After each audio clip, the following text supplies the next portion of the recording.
Nagpadala nga pala si Nini ng ano to, ng malagkit. At ayan, naisipan kong gawing biko.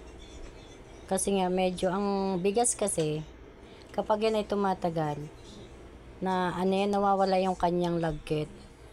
Ayan, ganito ako gumawa ng biko guys. Sinasangag ko muna yung ano yan, yung, yung anis, star anis.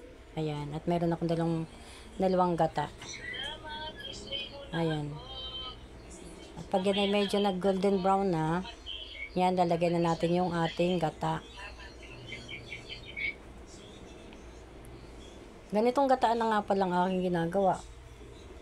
Mas mabilis siyang maluto. Hindi na tayo magpapakati ng gata. Ayan, meron tayong sugar. Lagyan natin yung sugar. Bali, ano to, 3/4 na brown sugar ang nilagay ko dyan. Kasi nga, yung aking malagkit ay 1.5 kilo. 1.5 kilo yung, ano yan, binigay sa akin ni Nini. So, bali ang ginawa ko lang dyan guys, ay 1 kilo lang. Tinira ko yung 1.5 kilo. Kasi sobrang dami naman, kung pang merienda lang namin, pwede na yan, diba? Ayan, tutunawin natin dyan yung sugar.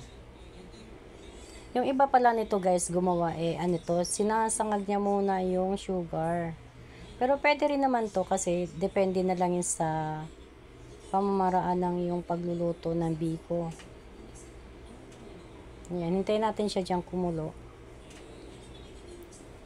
Ayan. At ito nga pala yung aking sinaing na malagkit. Nilagyan ko na rin siya ng pandan. Yung pandan na yan guys ay galing din Bicol. Kasama ng malagkit. Sabi ng aking kapatid, ilagay ko daw yan sa pagluluto ng biko. At yung puno nga pala ng pandan na yan guys, itinanim ko, hindi siya nabuhay. Hindi siya nabuhay, nalanta lang siya. Ang nabuhay ay yung mga tanlad lang. Ayan. Hintay natin siyang kumulo. Ayan na guys, at ito na nga, medyo kumukulo na siya. Kunting hintay pa. At pag siya naglalapot-lapot na, yan, try natin kung siya malapot na hindi pa. Medyo, ayan, tinitingnan ko kung okay na siya. Pero hindi pa siya, mga 5 to 10 minutes pa siya. Hintayin lang natin siya dyan na maging santan. Noon kasi, pag kami gumagawa ng biko, ang ginagawa ng nanay ko dyan, ano yan, yung bao. Ayan. Pwede na nga siya guys. Kumuha na nga ako ng kunti para sa ano to, sa tutong ng malagkit. Nagtitira talaga ako niyan para sa usawa ng tutong. Pinapatutong ko yung sinaing na malagkit. Binawasan ko na siya para sa sausawan. Medyo dinagdagan ko nga. At ayan na nga. Ito na yung aking tinira para sa tutong. At ito na ang ating malagkit. Pwede na natin ilagay sa pinakulong santan na may sugar. Ayan. Ang hirap talaga guys mag-video ng ano to, nang wala kang cameraman. Ayan. Ilagay na natin yung tanlad. Ayan yung ano ito? Pandan. Pandan. Lagay na natin yung pandan sa ano to, sa ating santan. Ayan, di ba? Haluin natin siya ng haluin. Huwag natin siyang tigilang haluin hanggang siya ay magsama na yung ano to, yung malagkit sa ating sugar. Ayan, medyo may mga puti-puti pa. Ayan, yan may medyo. Ibig sabihin yan, hindi pa siya lahat nalalagyan ng santan.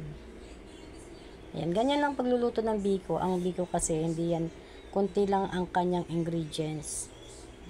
Ano yan, gata, tsaka sugar. Yan ang mga sangkap ng biko. Tsaka, ayan, star anise. Ayan, medyo okay na siya guys. Ayan, malapit na siyang maluto. O, diba, naghalo na siya. Mas masarap tong biko kung ito mayroong toppings. Ayan. Di lang talaga ako marunong gumawa ng toppings. Ayan yung ating star anise, oh. Ito kasing biko guys ay nakasanayan na naming lutuin. Nung bata pa ako, ito na ang laging niluluto ng nanay ko. Lalo na kapag ano yan, kapag birthday ko, hindi nawawala ang biko. Yan, tsaka ano yan, yung maruya. Maruyang saba guys, masarap din yun.